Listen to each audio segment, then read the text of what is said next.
Hello, humans, and welcome to another episode of Gen X Gamer and the Hello Humans podcast. That's right, the show that is not hosted by an annoying e-beggar. There are no Patreons and no Super Chats. That's right, we just talk about the games we love, interesting topics, and bring on very special guests. Now, with that said, let's get ready for the show. Pump up the volume, and here we go.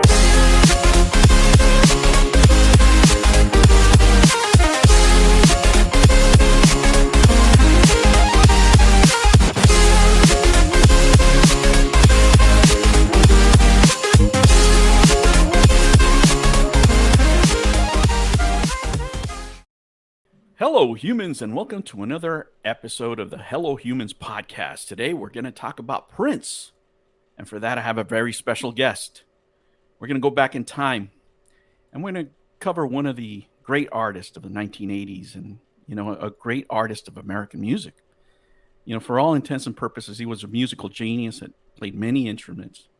And for that, today, I am joined by a fan from a different generation, because it'd be great to get a perspective from somebody from another time. The Rambling Man said that music is timeless, and I think this will really represent it. First, let me welcome the guest for today, the one, the only, the beautiful Raya. How are you? Good evening, GXG. Thank you so much for inviting me. Oh, thank you for accepting the invitation. I really don't have that many people to talk about Prince anymore around me. One of the things is a lot of guys that used to be like really into Prince will not admit it to this day. Right? Really? Really? Yeah. Like I have a friend that, I kid you not, we were in high school, right? So picture this. It's 1984, 1985 high school year. We're walking in there, and my friend is wearing a Prince shirt. Right. Like, what? Describe it more, because is it an album art or something? At that point, he was wearing the fluffy shirt. Remember the fluffy, like the pirate? Oh, he was shirt. Basically cosplaying as. Yes. And we're just sitting, and this is like a Tuesday. You know what I'm saying? It's not like, it wasn't like we were at the club or anything. He walks in the school, and everybody's just like, what in the holy shit? Like, what's going on? But anyway, let's talk about Prince. Hello, Ray. I want to have you on because I found it interesting that you were a Prince fan. I got my shirt here today.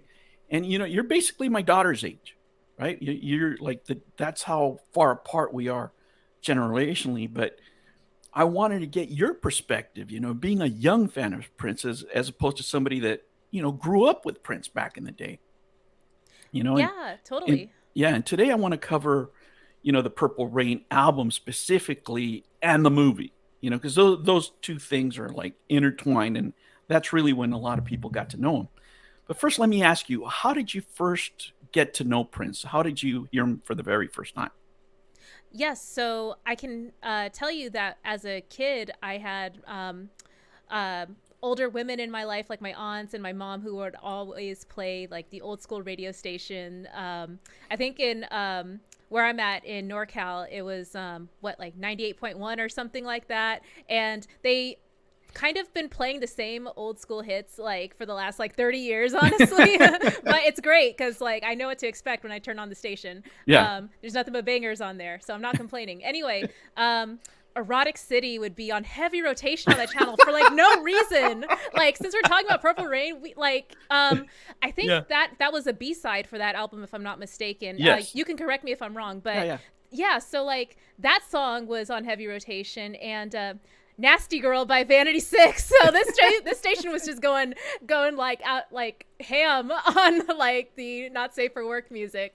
Yes. So as a kid, I'd be listening to these, and I didn't really absorb the lyrics until I was older. I just liked the beat. It was really a really hard, snaring, danceable beat that really left an impact.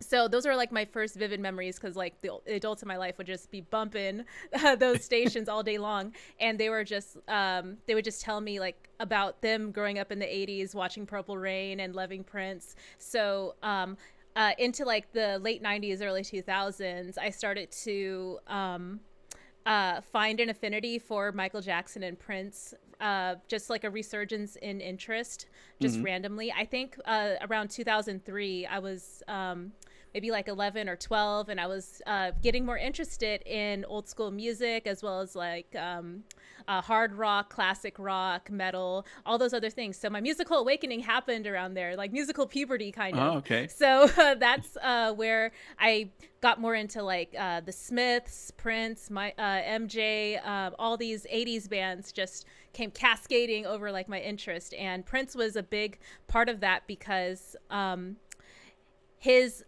showmanship was definitely the most like iconic thing for me on top of his music prowess.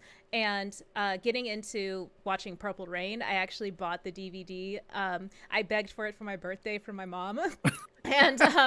And she was thinking like, oh, she just appreciates the music, I grew up with this music, it's totally fine. She didn't like at the time, I guess like there wasn't any like cognizance of like this music isn't appropriate for children to listen to, but Yeah. it just felt like, oh, it's like fun nostalgia, I grew up listening to this music type of vibe. So that was an interest. So being interested, like really into getting into more Prince music like that was something that was fostered in my household because it was still like, and those songs were still on heavy rotation along with like Sade and Anita Baker and all the, so he was in the same vein even though he was Yeah. talking about completely different things. Let me ask you, now that I know that you watched the film, Mm-hmm. what stood out to you about the film? What did you like about the film itself? So I'm trying to think back to like when I was a kid, what I really found captivating versus as an adult. So as a kid, it had the appeal of music videos being like cut with a thin like sort of narrative laced through it. Yeah. So it was captivating for that because I think it was able to keep my interest while not kind of like getting too boggled down in the details of the story and dwelling too long on uh, Prince's or the kid. His name was the kid, Yeah, or yeah. in the movie, like his family life, his troubles, or his what is it, the inner turmoil within his music, within his band as well. So Yes. I think what I liked was that even though looking back, Prince wasn't really like a good person in the movie. Yeah, it was. He was still kind of empathetic enough that what we did see didn't linger too long on the negative aspects. The whole movie threw in a bunch of fashion for a lot of young people, and but the music was so good, right? I remember and I don't know if you know this about the film. The film was made for about $7 million, but it actually produced 70 million at the box office, right? The I didn't know yes, that. yeah, it 10x'd. This is this is the actual 10x event, right? And the album sold about 25 million copies overall, Yeah. right? And one of the things that stood out for me in the movie, right, because I was really watching the movie for Prince, Hmm. Morris Day.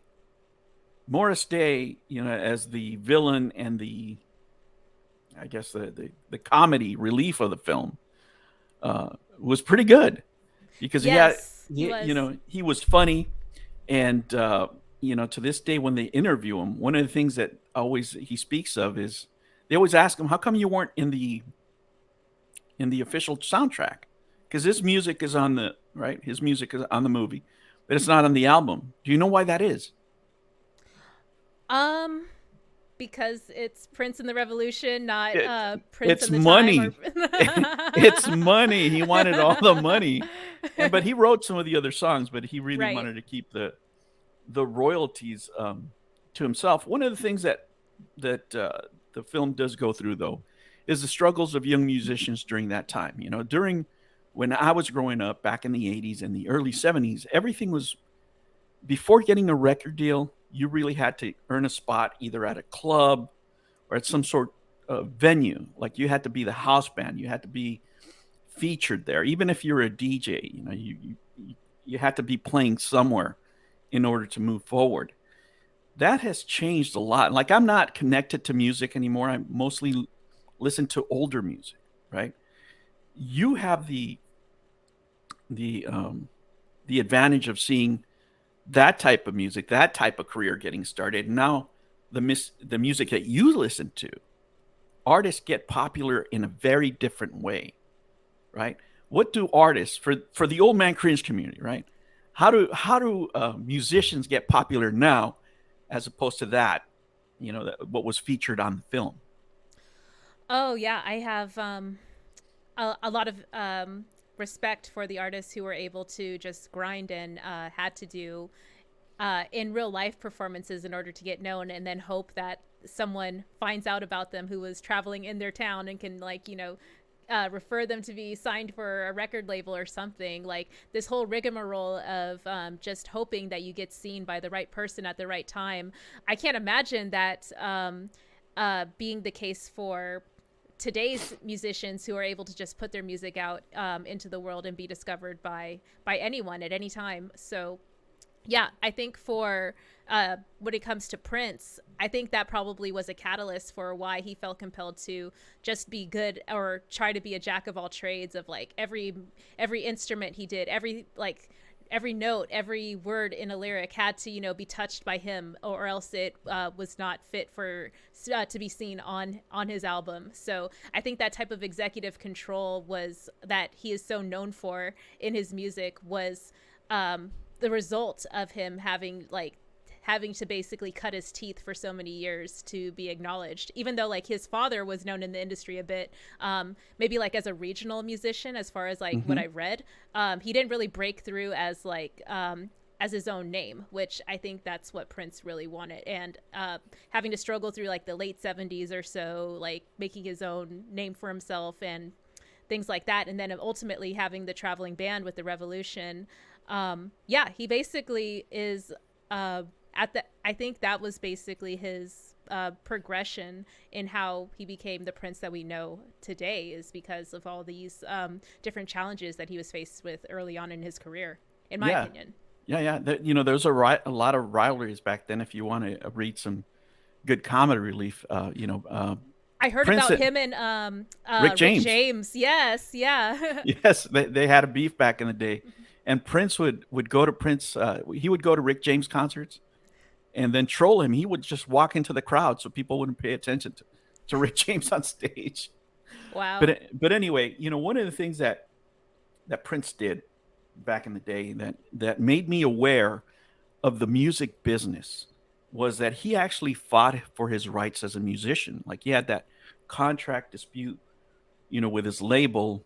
Warner If you remember Brothers. Yeah. Warner Brothers, he was writing Slave on his name because the contract that he signed was so terrible that they owned his name, right? And this is what I try to tell people now. This is some of the stuff that I talk about on my channel is you have to know what you're doing. As an artist, as a creator, even if you're doing YouTube, it's a business, right? And sometimes when you sign these agreements, you have to know exactly what you're signing. But before then, we had never seen the extremes of what a bad contract can do. We really saw it with Prince because he was hampered for so many years. And do you think that young people today are more aware how predatory these contracts are, whether it's in music or in anything else? Because a lot of these companies are asking you now to sign 365 deals where they basically not only own your music, they own your image, they own your social media. I mean, it is nuts. Yeah, I totally agree. And I don't think a lot of young people really are cognizant of the risks and like the amount of creative ownership that they're releasing just for that immediate payout. I know a few examples of like, I'm really big into like indie rap and underground rap. And I know a lot of rappers that just are willing to sell maybe like $50,000, $100,000 contracts, but they don't realize that the impact of their songs and the reach of their influence that they're releasing to these labels far outweighs like those tens of thousands of dollars that they're agreeing to as a one-time payment. So this conversation I find really fascinating because this like how do you get more knowledge of like to younger artists of like protecting the integrity of like their musical ownership. Like there we don't really hear too many cautionary tales until it's too late or the artist is no longer with us. So yeah, it's really sad that although I'm not a musician, I'm not someone who makes their living as an artist per se. I am at least aware of the risk that one, has when they do that. But I wish that was more common and uh, more of a precaution that is given to folks beforehand, because to your point, a lot of folks just see the immediate dollar amount and just are willing to sign their life away. It's really sad. Exactly. You're getting like 10 cents on the dollar, then it's one of the reasons that the law is so strict, like one of the reasons, for example, I put in my videos that disclaimer, this is not financial legal advice, is because when you get into these contracts, when you get into any doing business with any large corporation, the number one things you should probably do if you're engaging in business with these people is get a lawyer to read that contract and tell you exactly what's in it. It'll cost you 200 to $500, but they will break it down in layman's terms what exactly it is that you're signing. One of the great examples was, remember MC Hammer? Yes. Okay, Yeah. so MC Hammer, the reason he got a very good contract is he was selling CDs out of his trunk. So he would do shows, right? He would play the show, and then he would sell his CDs. Well, on average, he was making like, I forget what he said, but he was making like $6 to $7 a CD. So he didn't want to sign a contract where he was making, 10 cents on the dollar to sell CDs. It made no sense. He'd make more money, even though if he wasn't on TV, he'd make more money, right? Yeah, right. So that's why he got a great deal. And people, what they don't realize is when you sign these contracts, you're giving the money away, to these companies. You're selling yourself. So that's a great lesson that we got from him. But let's get to the fun part, right?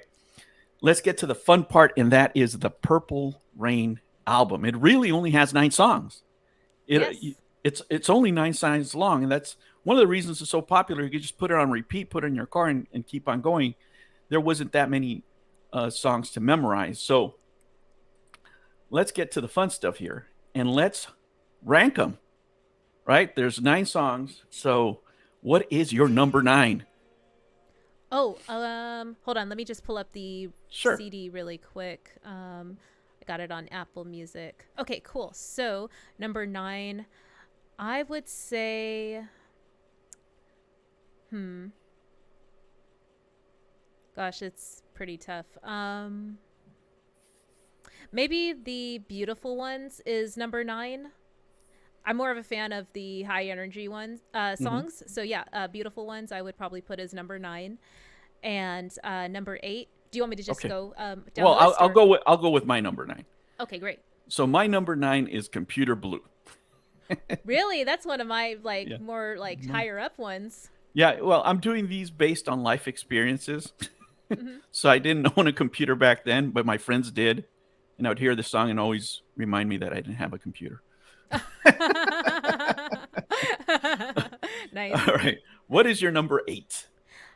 Number 8, I would probably say "Take Me With You." Yeah, I know that the scene that it's in is very iconic and it's a very touching song, but yeah, for me, it's not as impactful for listening purposes. How about you? Okay. This actually was a tough one for me, right?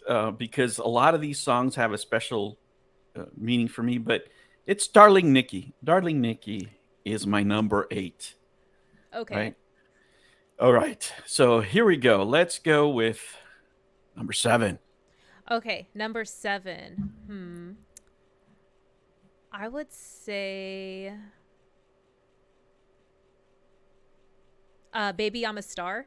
It always seemed like kind of a conclusion to "I Would Die for You," just because it plays in the movie after "I Would Yes. Die for You," so it seemed a little anticlimactic putting that on out of context, you know? Yeah, yeah. Yeah, you know what? I would have to agree with you. Baby, I'm a star. We're both there, but for different reasons. I love watching the live video because on MTV it was just the performance. It would just be that cut of a live show. I think it was Long Beach he did it. I can't remember, but that was it. And it was just it really just showed Prince, performing, which was his forte. When you thought of Prince, you thought of a complete musician because he played all the instruments. Most of his albums was him playing all the instruments and trying to correct people while Yeah. he was doing it. All right, let's go on to the next. We're on to number 6. Okay, cool. Number 6 would be I would say Computer Blue is my number 6. And yeah, as much as I like that one, it's not my least favorite, but yeah, I have to kind of be in the mood for it because it's kind of a slower, like heavier sound. Yeah, yeah. For me, it's the beautiful ones. I had the beautiful ones at number 6. I would play it in the background sometimes, but I remember being depressed to that song a lot, so that's why it brought it down to number 6. So let's go with number 5. Big number 5. Nice. Number 5, I think I'd have to go with Purple Rain, the song at number 5. So it's kind of right in the middle. So that was another song that would play on the radio all the time. And to be honest, I think the heavy rotation of it being on the radio constantly when I'm in the dentist's office or like when I'm driving with family, it just it comes off as cliche. So that, Yes. but I still appreciate it. So that's why it's like right at number 5. Yes, you know what? I agree with you. I have that in number 5. The only time I like listening to it now, you know what it is? You know how I play that song now as opposed to I would listen to it before, which is in the album format. I like watching the performance of the Super Bowl of Purple Rain when it's raining.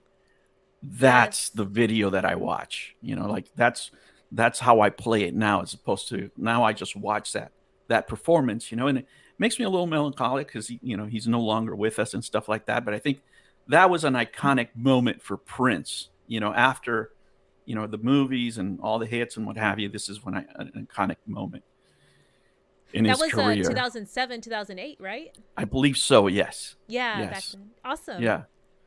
All right. So now we're getting to the big top 4. We're getting to the meat of it. All right. Let's go here. Number 4.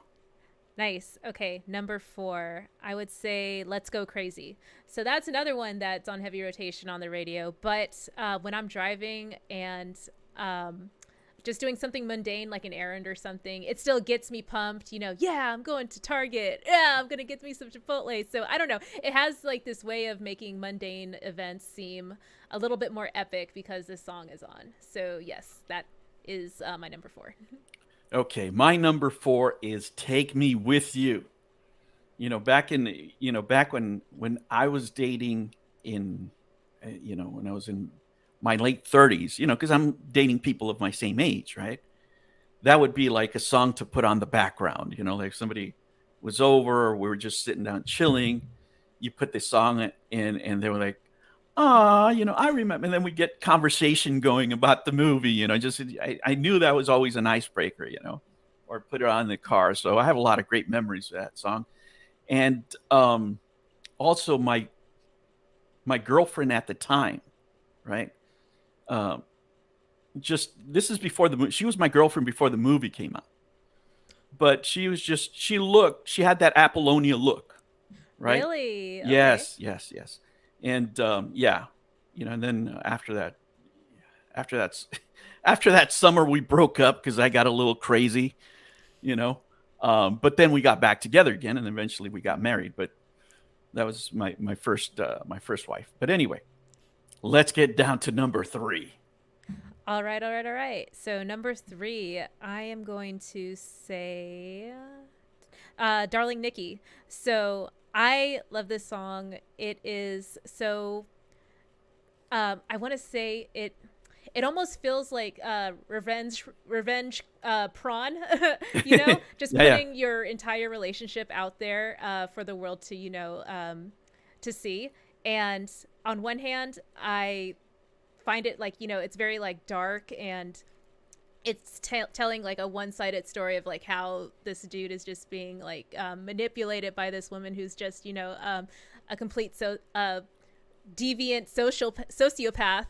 But we know in the context of the movie when it was played that's not 100% the truth. So yeah, I'm just wondering what the catalyst was for that song to come out, because it's so like from the perspective of someone who just feels completely used by someone else. So yes, it has it's a fascinating sort of dichotomy that reminds me of that scene in the movie yeah. I specifically. heard a rumor that it was vanity, but I don't know. Like I've never delved that deep into it, but I thought that was the one for me. it is. I would die for you.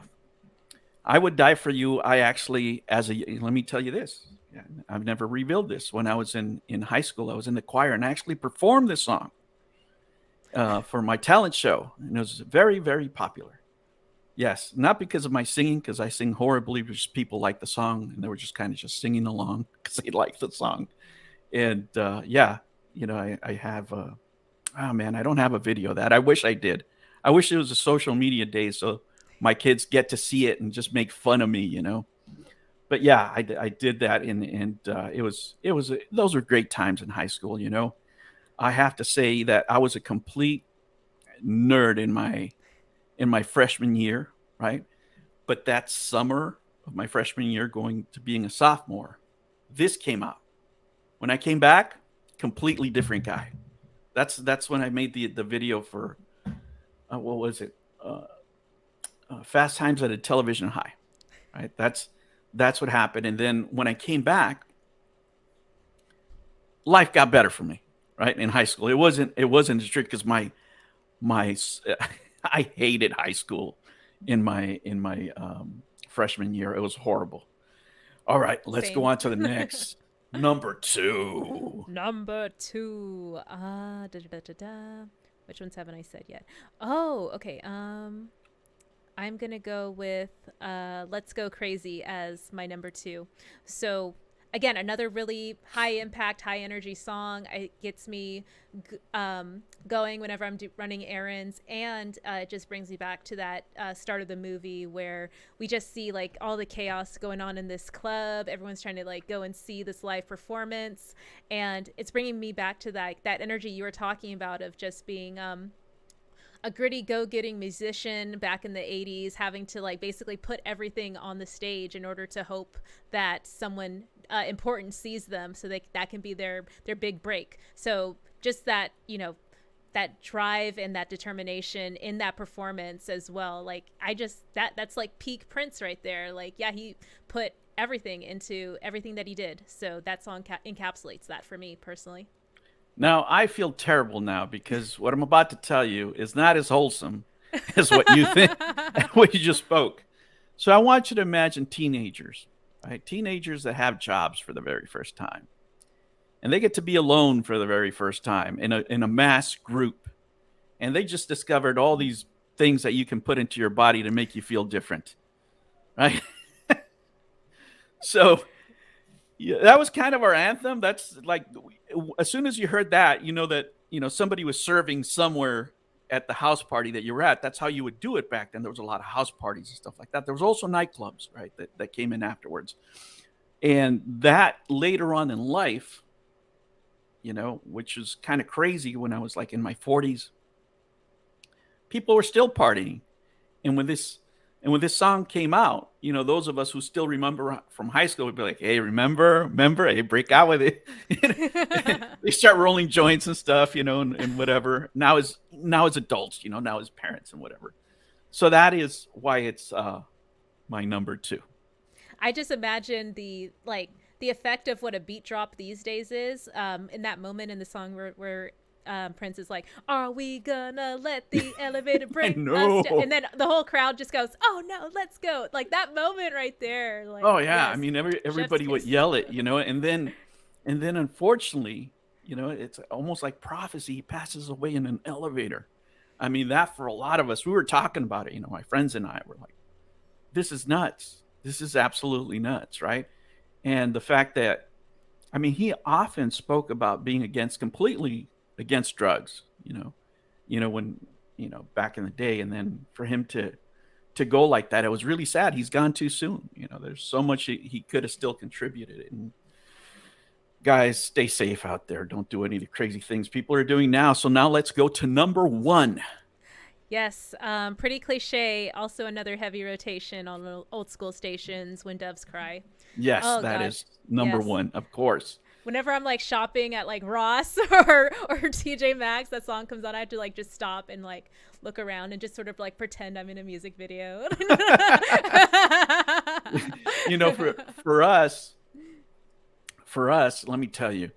So I'm going to try to take you back through time. right, to what we were experiencing as teenagers, right? So Michael Jackson had been around for a while, right? He'd been around since '79, and he's always kind of he had great music, right? But he was more like Elvis, kind of a squeaky clean kind of image, like he at that point we didn't think he would, ever like beat anybody up. He wasn't, but he was great to dance to, but I don't know, he just didn't have that edge. I don't even know how to explain it, right?